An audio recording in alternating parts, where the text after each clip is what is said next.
एक medical college, एक doctor और कई नाम जिनका जिक्र सुनते ही जांच एजेंसियां अलर्ट हो जाती हैं। केजीएमयू धर्मांतरण केस में हर पूछताछ के साथ परतें खुल रही हैं। लखनऊ के केजीएमयू से आगरा तक और आगरा से दिल्ली धमाकों की कड़ी तक। क्या एक डॉक्टर की गिरफ्तारी ने एक ऐसे नेटवर्क का दरवाजा खोल दिया है जिसकी जड़ें देश के अंदर ही नहीं बल्कि विदेशों तक फैली हैं। अब इस केस में एक मैगजीन का खुलासा हुआ है, लेकिन सवाल यह है कि आखिर इस पूरी कहानी का असली मास्टरमाइंड कौन है।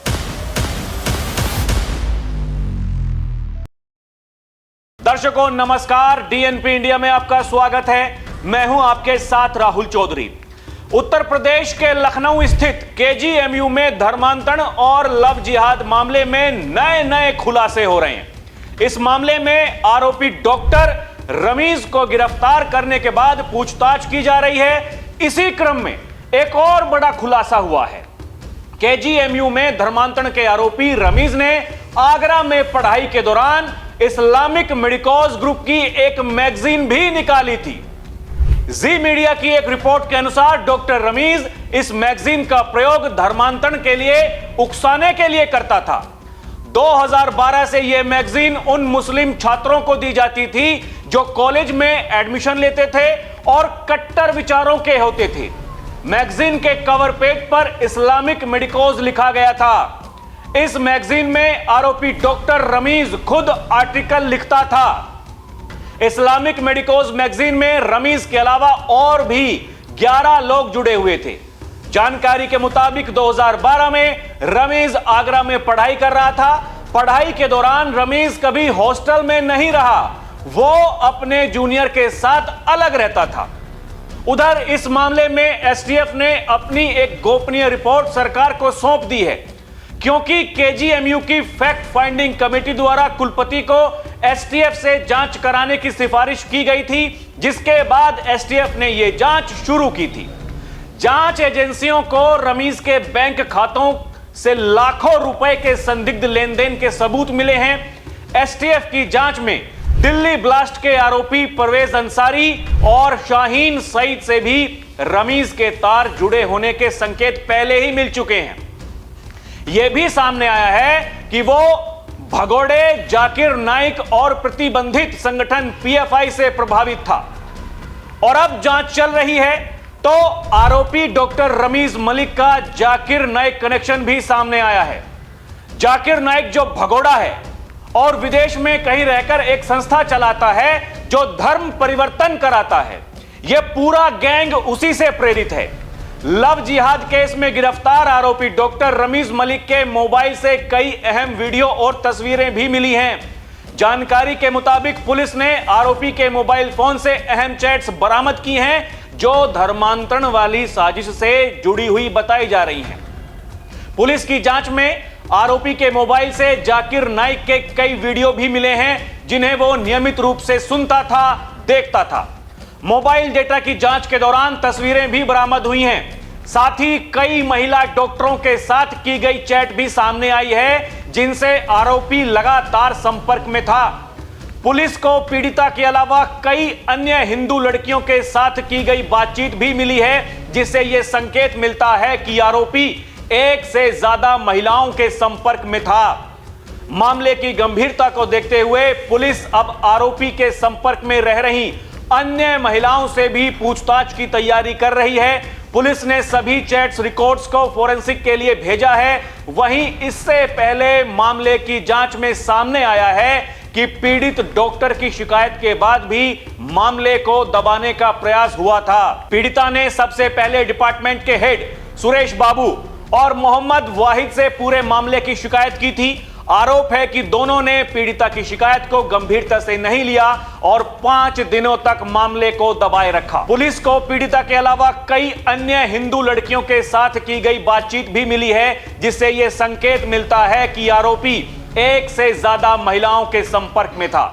वहीं अब आरोपी के संपर्क में रह रही अन्य महिलाओं से भी पुलिस पूछताछ की तैयारी कर रही है। सभी चैट्स रिकॉर्ड्स को फोरेंसिक जांच के लिए भेज दिया गया है। इस पूरे मामले को लेकर महिला आयोग की उपाध्यक्ष अपर्णा यादव ने गंभीर आपत्ति जताई थी और महिला आयोग की तरफ से इस संबंध में मुख्यमंत्री को विस्तृत रिपोर्ट भेज दी गई है।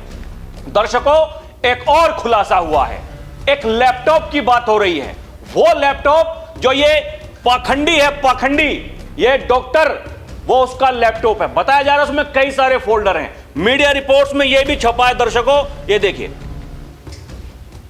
ये केजीएमयू में यौन शोषण धर्मांतरण मामला, एसटीएफ ने केस से जुड़ा दस्तावेज कब्जे में लिया।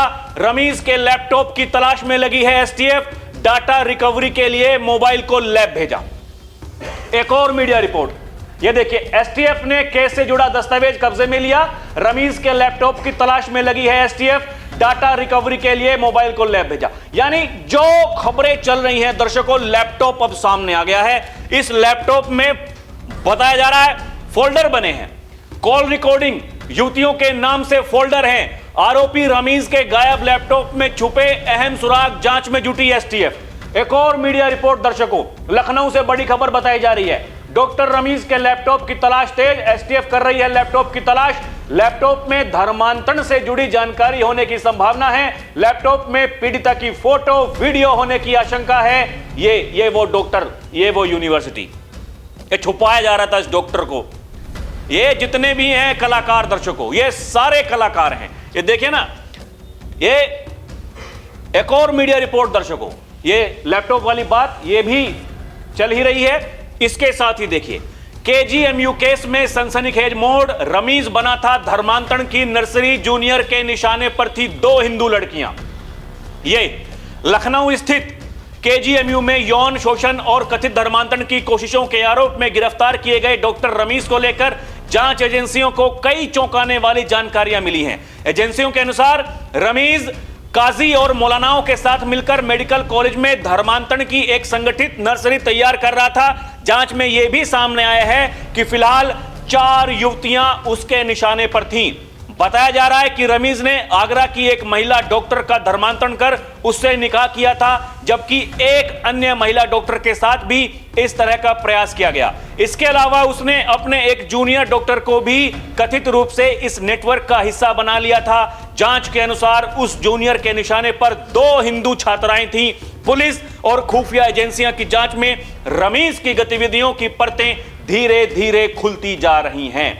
अब दर्शकों देखिए, यहां सबसे महत्वपूर्ण बात यह है, ये जो डॉक्टर है, पहले इसकी गिरफ्तारी होती है, उसके बाद में पता चलता है कि इसके पीएफआई से संबंध थे, कनेक्शन सामने आया। इसके पिताजी को कई बार जो पीएफआई के संगठन के बड़े बड़े पदाधिकारी, उन्होंने सम्मानित किया, उनको भी पुलिस ने पकड़ा, उनसे भी जांच चल रही है। और देखिए, ये छांगुर जो है, छांगुर, ये वही छांगुर है दर्शकों जिसने रेड्स तय किए हुए थे। छांगुर से भी इसका कनेक्शन सामने आ रहा है। बताया जा रहा है कि ये उससे प्रेरित था क्योंकि वो अवैध धर्मांतरण करवा रहा था। और जब छांगुर की गिरफ्तारी हुई तो फिर इसको बड़ी परेशानी हुई, क्योंकि दिमाग तो वही है, मंशाएं तो वही हैं जो छांगुर की थी। छांगुर ये पूरा नेटवर्क बना के कर रहा था, इसका भी नेटवर्क, लेकिन वो यूनिवर्सिटी के भीतर। और ये कोई जो खुलासे हो रहे हैं दर्शकों, ये कोई नया केस नहीं था। 2012 से देखिए ये लोग लगे हुए हैं उसी क्रम में, 2012 से। तब मैगजीन में आर्टिकल लिखता था, मतलब जो कट्टरपंथी सोच वाले लड़के हैं उनको उसमें शामिल किया जाता था, वो मैगजीन उनको दी जाती थी, ये उनको पढ़ाया जाता था। कैसे? जाकिर नाइक, ये भगोड़ा जो विदेश में रह करके वो एक संगठन चलाता है और उसमें यही सिखाया जाता है कैसे धर्मांतरण करवाना है, उससे प्रेरित था। इसकी वीडियो देखता था, सुनता था। अब पुलिस को पता चला है, एक नहीं बहुत सारी वीडियो हैं, और यह भी सामने आया है कि उसमें कुछ युवतियों और महिलाओं के साथ में चैट्स की गई है। वो चैट्स वो भी पुलिस के पास में है। ये बहुत बड़ा कलाकार है दर्शकों, ये कलाकारों की फौज, ये डॉक्टरों की फौज तो है ही है, ये कलाकारों की फौज भी है। और जैसे कलाकार नहीं होते, वो पर्दे के सामने जब आते हैं, कोई रोता है, कोई हंसता है, और मूर्ख बनाते हैं। फिल्म खत्म हुई तो पता चलता है उनकी असल जिंदगी में कुछ और ही हो रहा है। ऐसे ही ये सफेद कोट की आड़ में ये भी कलाकारी कर रहे हैं। ये जो डॉक्टरों की फौज है, ये कलाकारों की फौज है दर्शकों, और इनसे भी बड़े कलाकार हैं इनको बचाने वाले। ऐसे मौलाना हैं जो अल फला यूनिवर्सिटी में जब वो वाइस चांसलर को पुलिस पकड़ती है, उससे पूछताछ की जाती है, तो कहते हैं देश के मुसलमान खतरे में हैं, मुसलमानों को प्रताड़ित किया जा रहा है, इस देश में कोई मुसलमान वाइस चांसलर नहीं बन सकता। वहां विदेशों में मुसलमान मेयर बन सकते हैं, लेकिन यहां नहीं बन सकता। यहां अगर कोई मुसलमान कुछ करता है तो उसको जेल में डाल देंगे। आजम खान को जेल में डाल दिया। ऐसे ऐसे मौलाना हैं दर्शकों जो ऐसे बताते हैं। उपद्रवियों को ये लोग बचाते हैं, दंगाइयों को ये लोग बचाते हैं, उनकी पैरवी करते हैं, पुलिस प्रशासन से लड़ते हैं, कहते हैं अरे उनसे मिलने के लिए जाना है, वो दंगाई उपद्रवी हैं, उनसे मिलकर के क्या करोगे। पुलिस वालों को ही फंसा देते हैं ये लोग दर्शकों। उन्हीं के ऊपर एफआईआर दर्ज करवाने के लिए चले जाते हैं कोर्ट में, कहते हैं देखिए अरे बेगुनाहों को मारा जा रहा है। तो क्या करें, दंगाइयों को कैसे निपटें, उनसे कैसे निपटें? उनको पीटे ना पीटे, पुलिस क्या करे? दंगाइयों को पीटे तो दिक्कत, ना पीटे तो दिक्कत, करे तो करे क्या?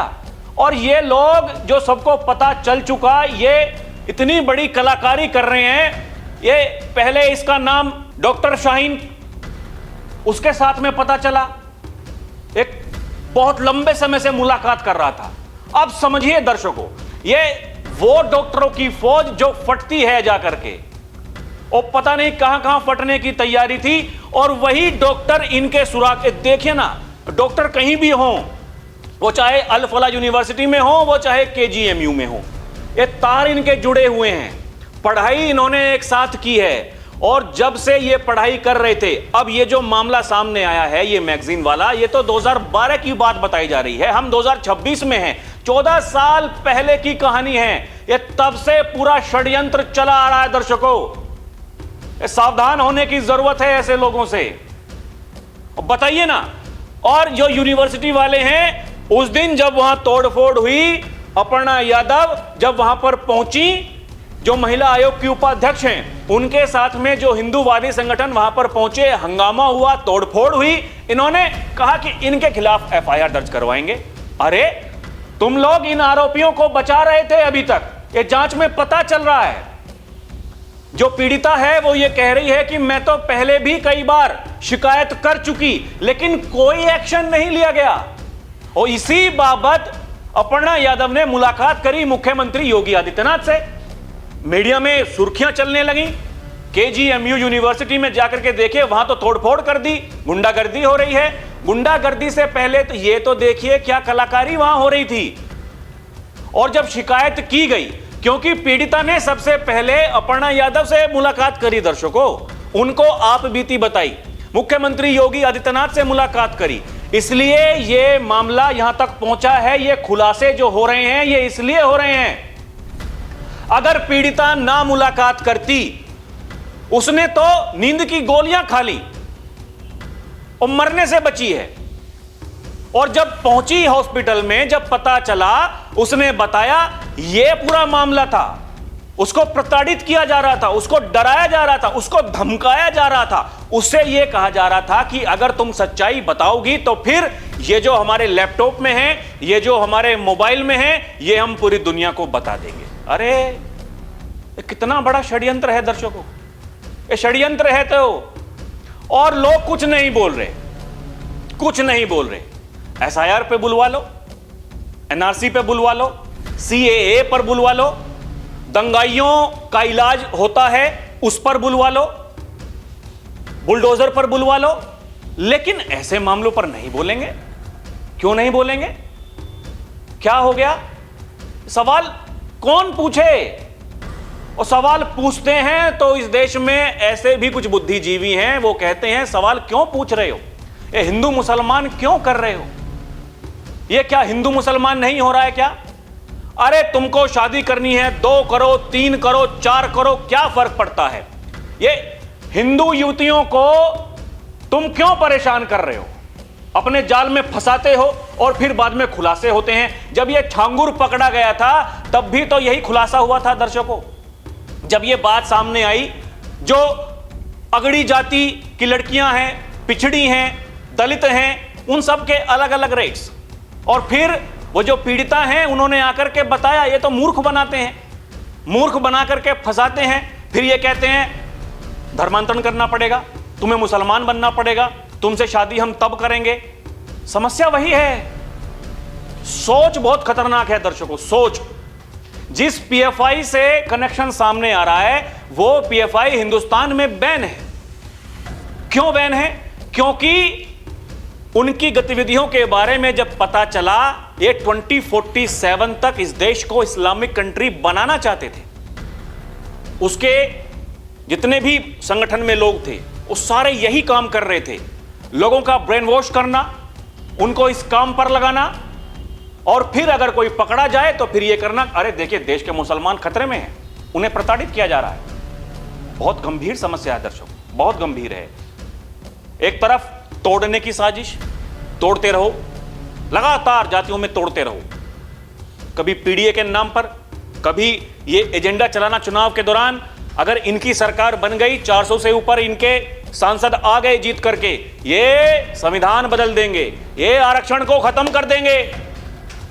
और फिर जब ये, क्योंकि कुछ दिनों तक चलता है ये ड्रामा, हर चुनाव में कैसे चल जाएगा, उसके बाद में कितने चुनाव के नतीजे आ गए, कैसे नतीजे आ रहे हैं। अब जब लोग उस भ्रम में नहीं पड़ करके वोट दे रहे हैं, किसको? भारतीय जनता पार्टी को, तो फिर ये कहते हैं वोट चोरी करके जीत रहे हैं, ईवीएम में धोखाधड़ी करके जीत रहे हैं। इन्हें यह नहीं पता, इन मामलों पर अगर आप शांत रहेंगे, खामोश रहेंगे, वो जो जनता जनार्दन वोट देती है वो क्या सोचेगी, वो क्या सोचेगी दर्शकों? एक वोटर है, वो वोट देने के लिए अपने घर से निकला, वो क्या सोचकर वोट देगा? कुछ काम सोचकर, काम किसने किया है, और यह सोचकर कि हमारे देश के भविष्य के बारे में कौन सोच रहा है। एक तरफ प्रधानमंत्री या उत्तर प्रदेश के मुख्यमंत्री वो 2047 तक विकसित बनाने की बात कर रहे हैं भारत को, उत्तर प्रदेश को, और एक तरफ 2047 तक इस्लामिक कंट्री बनाने की बात कर रहे हैं लोग, और लोग उनके साथ में खड़े हैं। ये साथ में खड़े हैं मतलब अगर इस बारे में नहीं बोल रहे हैं तो साथ में ही तो खड़े हैं, इसकी आलोचना अगर नहीं कर रहे हैं तो साथ में ही तो खड़े हैं। क्या करना चाहते हैं इस देश को और कितना बांटना चाहते हैं? लेकिन दर्शकों, बहुत बड़ी बात यह है, मैं पहले भी कई बार यह कह चुका हूं, ये कितने आए कितने गए षड्यंत्रकारी इस देश को बर्बाद करने के लिए, तोड़ने के लिए, ये साजिशों का दौर ये आज से नहीं चल रहा है, ये कब से चल रहा है। इतने बड़े बड़े कलाकार आकर के चले गए, मुगलों से लेकर के अंग्रेज आए, हालांकि अंग्रेजों ने कर दिया अपना काम, तोड़ना था देश को, तोड़ करके चले गए। और ये भुगत रहे हैं आज, ये उसी का नतीजा है।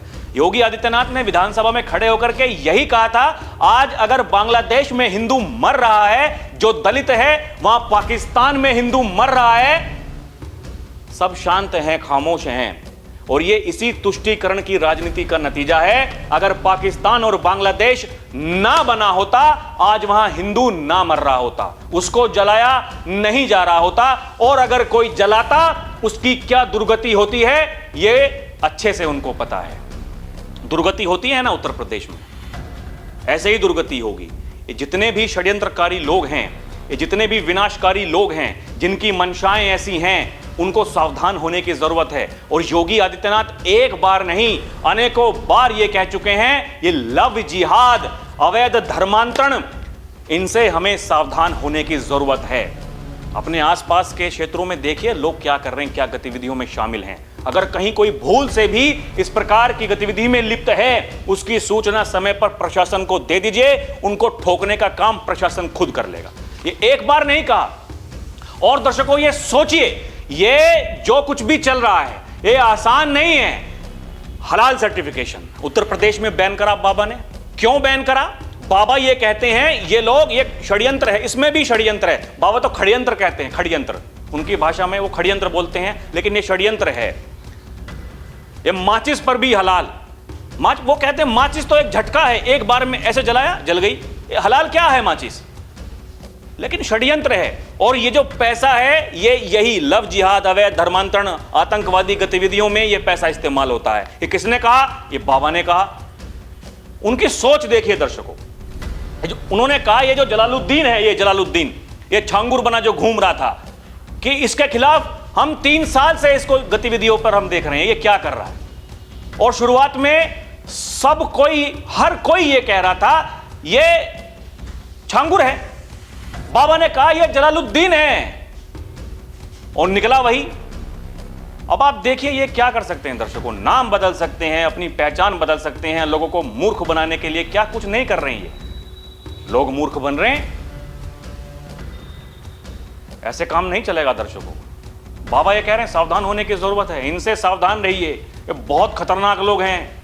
वो जो वहां बैठे हैं ना, वो पाकिस्तान और बांग्लादेश में जो नहीं चाहते ये देश तरक्की करे, ये उनसे भी खतरनाक हैं ऐसे लोग। कुछ लोग विदेश में हैं लेकिन एजेंडा उनका वही है, ये वहीं से प्रेरित कर रहे हैं। इनकी वीडियो देख करके सुन करके प्रेरित हो रहे हैं, छांगुर बन जा रहे हैं, डॉक्टर बन जा रहे हैं। बताइए दर्शकों आपको क्या लगता है, हमें कमेंट करके जरूर बताइएगा। अभी के लिए इतना ही, आप देखते रहें डीएनपी इंडिया, हर खबर भरोसे के साथ। नमस्कार, जय हिंद।